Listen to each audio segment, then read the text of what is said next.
this is just a breakdown of that. So if you see 31% plus 54%, they improved on most measures. That doesn't mean that you shouldn't do DBT or NBT, but it means that not all hope is lost without these treatments. So what we're advocating for are practical and brief treatments for DBT. These include non-specialist approaches. One by Anthony Bateman, who developed mentalization-based treatment. It's called structured clinical management. And then GPM, or good psychiatric management, which was developed by John Gunderson. These are just informed, structured approaches tailored to meet the needs of the patient with DBT. And I'll give you a little bit of evidence about these approaches. And lastly, Joel Paris, who's an expert in the field, has just published this book on stepped care for borderline personality disorder, and is advocating for briefer forms of treatment. So what is GPM? How many people here have heard of GPM? A few. Domingo took a cohort of students, he's in Miami. So GPM is not a substitute for DBT, but it's something that can be available for those clinicians who don't practice DBT, or for those patients who are waiting for DBT. So, do we know this works? The way we found out that this works is that Shelley McMahon, who's a very experienced, skilled, expert DBT therapist and researcher, she did a trial of DBT and tried to compare it to something that was fairly well developed, informed, and structured. And she chose a approach that was modeled on John Gunderson's clinical guide for borderline personality disorder. So this got manualized in what we know as general psychiatric management, and it was compared to DBT. And what they found, surprisingly, was that GPM did just as well as DBT in decreasing suicidal episodes, self-harm, and a number of other symptoms related to BPD, including depression scores, anger problems, and an increased quality of life, decreasing interpersonal problems as well. So what is the formulation of BPD in this treatment? So John really believes that the basis of BPD is that people with BPD have interpersonal hypersensitivity. And how this evolves into symptoms of BPD depends on the interpersonal context. So the person with BPD, when they're feeling connected and attached to someone, they'll present as more idealizing, more anxious, more dependent, and they tend to be more receptive to learning, taking feedback, taking advice. And then something happens, some threat of some sort. It could be a disagreement, a threatened separation, a rejection, some criticism, and that opens up a different side of that person's functioning, where they become more threatened. And all of us, when we feel more threatened, are more prone to be angry or aggressive because you feel vulnerable. But the person with BPD will also self-injure during this state. Now, these behaviors tend to promote the withdrawal of that other person in the person's life with BPD. So when that other person truly withdraws, that brings up an alone state. And this is where problems are more entrenched for the patient with BPD. They become more paranoid and impulsive during this time, less amenable to feedback, advisement, support. And the lack of holding from a relationship, a lack of relatedness, a closing of the bridge or the door to other people who can be supportive, that's what brings out the more concerning, despairing, suicidal states of BPD. So when that happens, what happens is that the patient's social world will mobilize and either put them in the hospital, they will rally around the person when the suicidality emerges, and this will create a holding environment that provides the kind of support the person with BPD needs to reconstitute, and they can come back to that idealizing dependent space. Now, this is not a treatment plan, but it is a concept you can use to help a person with BPD reconstitute. Sometimes a brief hospitalization, a show of support, sticking with the patient through these storms can help them stay in a state that's workable. So what we say in GPM is that if you can try to lean in instead of withdraw when the patient becomes more threatened, when they're self-injurious and angry, when you pay more attention to them and try to sort out with them how they can resolve their problem, this can prevent the downward spiral of the more difficult to manage symptoms. Because this is the place in which the BPD patient is trusting. Even though the angry, self-injurious person with BPD may not express or communicate that they're trying to engage, that is a form of engagement. From the attachment literature, these behaviors are used to get the attention of those around them to know that they're upset. And some evolutionary biology approaches think of these behaviors as actually highly promoting of survival. So when a person with BPD cuts, people pay attention if they make it known. And this is how they may get their needs met. But when people are left alone and they devolve in these more mistrustful states, that's when they're more difficult to reach.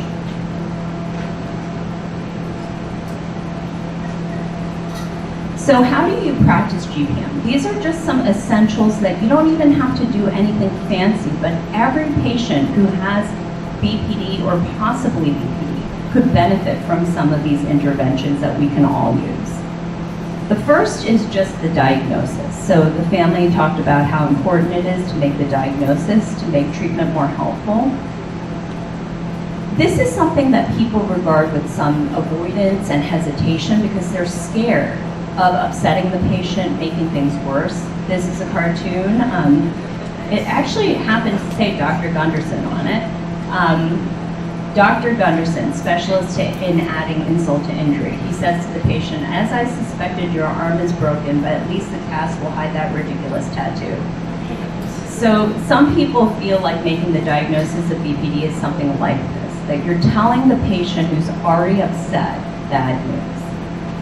But this is really a myth, that most people with BPD actually receive the diagnosis with some relief that other people have these problems too. This is something that can be reliably and validly diagnosed in young people if they have a year of symptoms.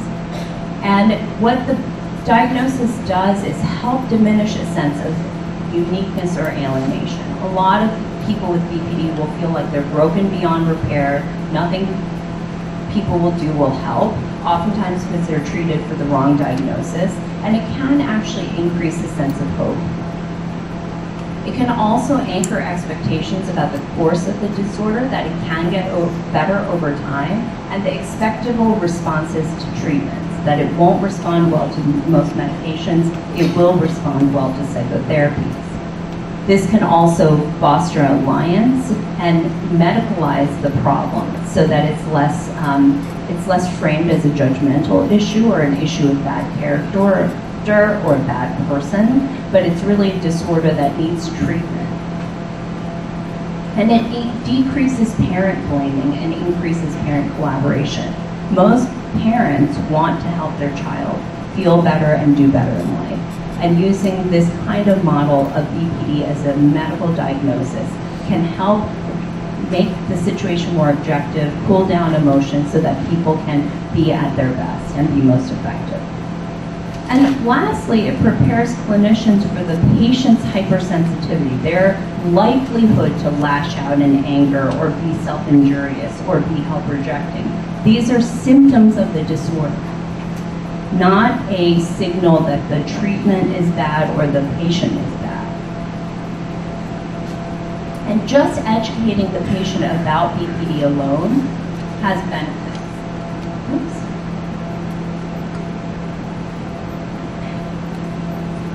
Sorry. So Mary Zanariti studied just the intervention of educating patients about the symptoms of BPD, and what she found was that just psychoeducation alone can decrease impulsivity and unstable relationships in the following 12-week period. So this is something that everyone can do while someone's waiting for a more specialized treatment, every patient who shows symptoms of BPD should be told about the possibility that they have this diagnosis. And this leads to the intervention of psychoeducation, which again, everyone can do. Telling people that the course of BPD is usually a good prognosis. This graph shows that over time, in longitudinal studies of BPD, over 10 years, most patients, about 80%, remit from meeting diagnostic criteria for BPD. That doesn't mean they're completely better, which I'll talk about in a second, but their symptoms will remit over time, but it may take 10 years. So what you can say to families and patients is that what we really want to do is identify the problem so you can manage it effectively and minimize the negative outcomes of these vulnerabilities.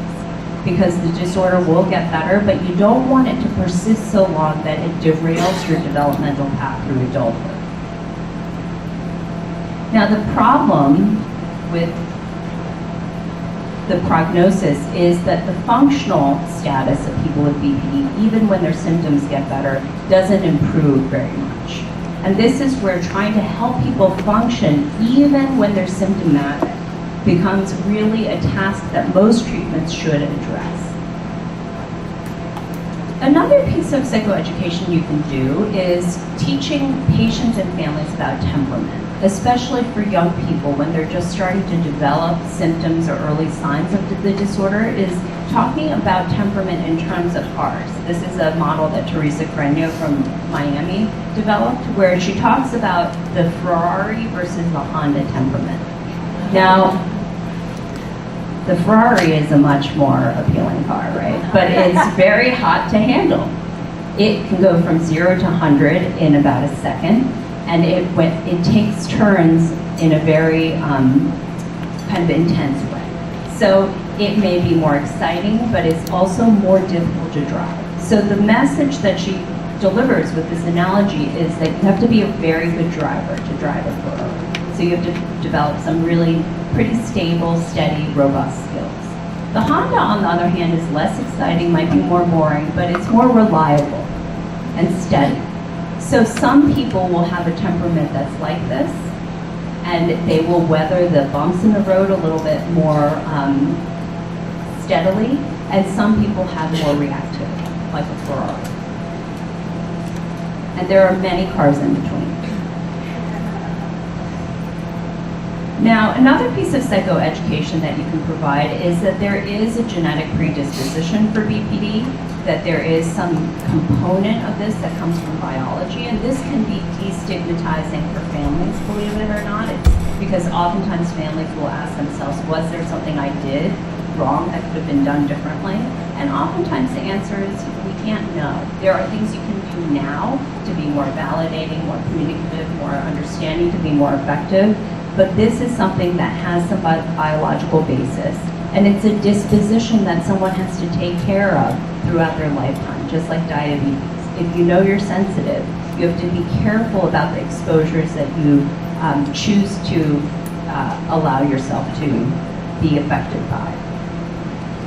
So what we say is this means you are born with a disposition for BPD, and whether or not you continue to manifest symptoms of it will depend somewhat on how you take care of yourself and how your family learns how to support you.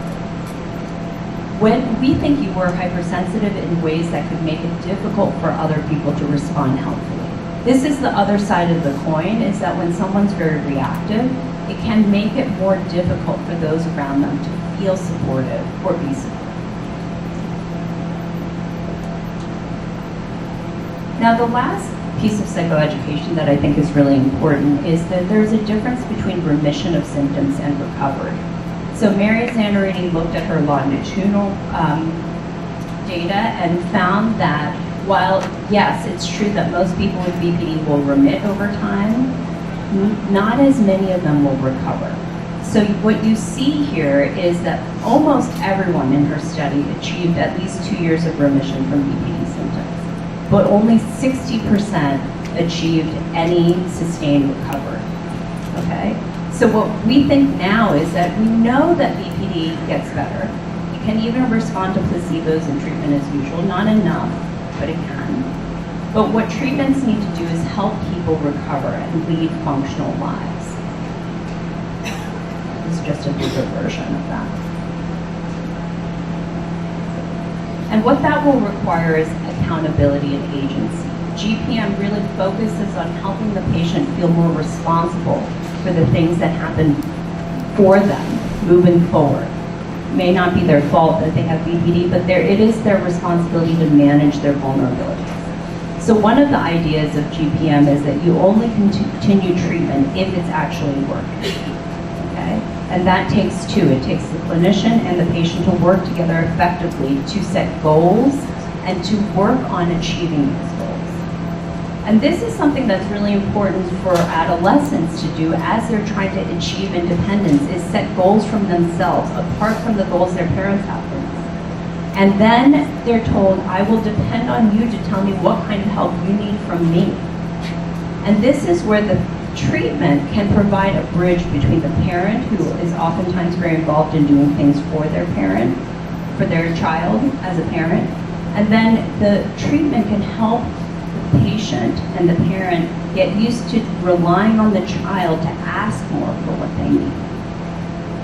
And that's a skill in itself. And oftentimes adolescents want their parents to be less involved in theory, and giving them some responsibility over this by saying your parents will not need to be as involved as much as you show more reliability. They feel like they can trust you to make decisions.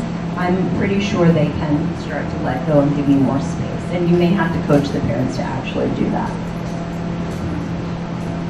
And most importantly, this treatment advocates for getting a life. People with BPD are drawn to these intense, dramatic, exclusive relationships, and oftentimes romantic relationships that become the center of their world and organizing principle. And this can be very destabilizing. So we tell our adult patients with BPD that they need to get a job. It's more structuring. It helps them have a sense of self, a source of self-esteem that's more self-directed. And for adolescents, this means staying in school when they can. And oftentimes people will drop out of school because they can't manage the pressures. But optimally, the treatments will help the young person with BPD stay in environments with peers and learn how to manage those interactions better. Because it's the isolation alone that can promote problems. So this was John Gunderson, as recalled. So don't give up on a person because they're symptomatic, because that teaches that young person to avoid more of the problems that trigger their reactions rather than manage their reactions differently. So there's a number of brief treatments that have been studied for adolescents. They include this version from Australia that Andrew Chanin has developed, helping young people early, where there's these features of treatment, which he suggests that every good treatment for borderline personality disorder should involve. Assertive, psychologically informed case management, general psychiatric care with the same team, an integrated team network, active engagement by families or carers, outreach to the community, working with school systems at times, other organizations that are involved with the patient, and crisis teams. And all treatments that work for BPD involve some sort of individual and group supervision, sometimes consultation team. The other treatments that are evidence-based also has some component of supervision and oversight. Cognitive analytic therapy is a very interesting treatment that was integrated with HYPE in Andrew Chanin's work. And what this involves is 14 to 16 sessions on average. It's about I think a 14 to 24 session treatment. And it involves a combination of object relations theory and kind of cognitive behavioral work. So like transference-focused psychotherapy, it will focus on the different roles people take in relationships with a person with BPD, whether they're the persecutor, the rescuer, the neglector, the abandoner, and it helps the young person understand the way that their reactions to those relationships determine outcomes. And this is a brief treatment by design. It's designed to help the patient get involved in a relationship and then separate from that relationship, since that's a critical task of young adulthood. Also, there's a brief treatment called ERT. This is based on steps, and this is a group-based skills training that involves families. They teach a simplified version of DBT skills, and it is found to be effective in 2 randomized controlled trials. It doesn't show superiority over other treatments, but it does improve outcomes. So obviously that's just limited research that needs to be improved upon. And lastly, for those of you who are concerned about psychopharmacology, this is a problem in young people. There's too much medication management without any adequate evidence that this is safe or effective. But one thing that might work well for young people who start to show early psychiatric symptoms is omega-3s. This is benign, it doesn't have side effects, but it can reduce psychiatric symptomatology and increase functioning. So I'm just going to close on the stepped care model and end with these last couple slides. This is one way of thinking about allocation of care that starts with looking at risk factors. So if you see that a person has increased risk, maybe because of family history of psychopathology, early adversity, early relational difficulties, doing just what we call mental health literacy, teaching of them about symptoms of different disorders, sources of information, where you get help. That is all very important for arming a person who may develop a disorder with the information they need to start to intervene early. They need to seek the help themselves. Then when they've developed mild or non-specific features, maybe some irritability, mood changes, difficulty sleeping, having formal patient and family psychoeducation, substance abuse reduction, which is important for a number of different disorders, and supportive counseling and problem solving. This is different from family therapy. It's just helping a person get through life with good advice. That is indicated for these really mild or low levels of symptoms. And it gets people engaged in a system of care so that they can be monitored. And the team can intervene when it's necessary, early on, rather than when there's a crisis. And one note about the substance abuse reduction, we know from research at McLean that marijuana, for instance, in young people has a very different effect than it does for adults. Research that's been done at McLean shows that kids who start using marijuana in their teen years, while their brain is developing and myelinating, they tend to have less white matter and more impulsivity. So some substance abuse is a precursor to later problems, but in the developing brain of the adolescents, this can be particularly problematic for exacerbating the problems of BPD. And then these brief treatments come in when they start to cross over the line of meeting criteria for BPD. So this is CBT or HYPE, just these very low-level, general, brief interventions may help when people start coming into the intention of having a full-scale BPD clinical presentation. And then when they have their first episode, this is where more intervention can be layered on top of everything else. In theory, everybody who interfaces with mental health services can have this first level of intervention, and then when the problems become more prominent, getting more involved in interventions, psychotherapy, more family education and support. And you notice that DBT comes in here when the problem is more sustained.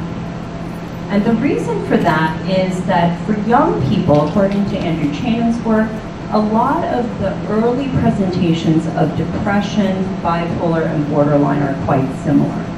It's when they recur and repeat themselves that you can have more diagnostic certainty. Because while we do want to achieve some earlier intervention, we want to prevent something called premature diagnostic certainty and therapeutic overkill. So sometimes people will prematurely diagnose something in the absence of clarity, and then provide the highest level of treatment available. And that can be just not a optimal allocation of resources. So it's when this level of relapse or recurrence or chronicity happens that these specialized treatments can be applied, and they can be pretty effective for those patients. And then when those do not work, just putting someone in supportive care is the indication until they become ready for something more active or more change-oriented. Okay, so I'll stop there.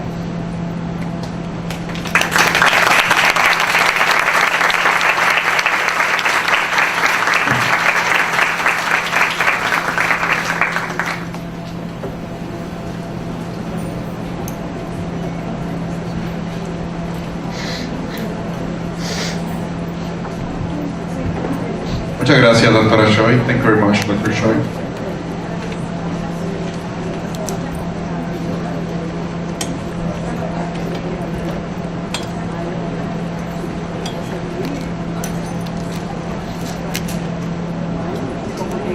A continuación le vamos a estar presentando a la doctora Norca Polanco, quien nos estará presentando un estudio de casos sobre adolescentes que reciben terapia dialéctica conductual.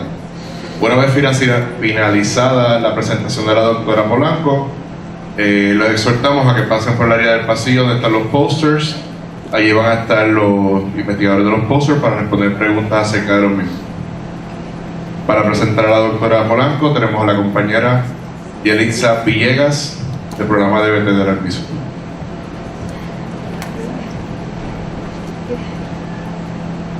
Buenos días. La doctora Norca Polanco realizó su PhD en Psicología Clínica de la Puerto Science University. Ha trabajado en investigaciones en temas tales como estigma hacia la salud mental y el suicidio, tratamientos para personas que presentan riesgo de suicidio y sobre la terapia dialéctica conductual en Puerto Rico. Actualmente ejerce como psicóloga clínica en su práctica privada en Cagua y trabaja como profesora para el programa de PhD en Puerto Science University. Cuenta con una certificación en Applied Suicide Intervention Skill Training y se encuentra en proceso de certificarse en Trauma Focused Psychotherapy para niños. Bienvenida.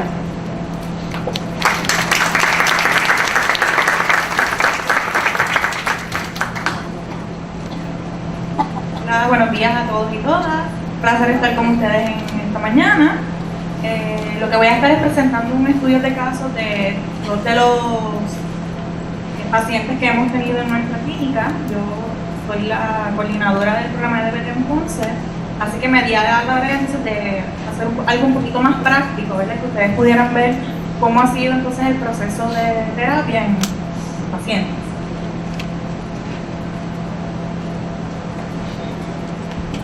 No voy a entrar en muchos detalles sobre el modelo como tal, porque durante la mañana de hoy, en el día de ayer, hemos estado hablando bastante sobre eso, pero lo importante es que sepan que los casos que voy a estar presentando son de adolescentes y estamos utilizando entonces el modelo adaptado de Miller, que se hizo en el 2007, que hasta el momento ha sido, ¿verdad? O sea, ha demostrado que es efectivo para trabajar con adolescentes que tienen lesiones autosuicidas o han tenido intentos suicidas, y que de esta manera nosotros vamos a estar aportando entonces a la literatura en Puerto Rico, ¿verdad? Que sobre lo que es la población BPD y sobre todo en adolescentes.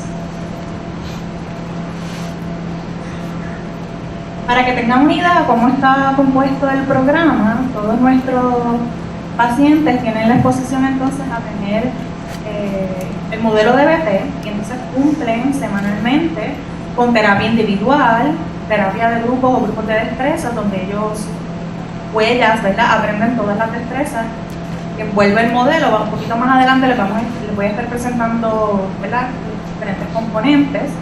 Tenemos también disponible para ellos lo que son las destrezas familiares a través de Family Connections, que es una de las razones, ¿verdad?, por la que estamos aquí en este fin de semana. Ellos también y ellas tienen entonces acceso al teléfono de crisis, donde diariamente y cada vez que ellos lo necesitan, pues entonces tienen ese acceso a poder comunicarse con nosotros antes de llegar a tener alguna conducta autosuicida o para repasar o practicar las destrezas que han ido aprendiendo semana a semana. Y además, pues como todo grupo de DBT, nosotros tenemos entonces un grupo de consulta, que es el grupo donde estamos todos los terapeutas, los supervisores, y donde entonces exponemos semana a semana los casos y buscamos la forma más adecuada y efectiva entonces de ir manejando los casos el proceso de los casos y el proceso entonces de nosotros como equipo. Importante entonces que quiero que recuerden de esto para cuando entonces hablando de los casos más adelante, nuestros pacientes entonces van a estar asistiendo semanalmente a la clínica y entonces tienen la exposición de las terapias de grupo de destreza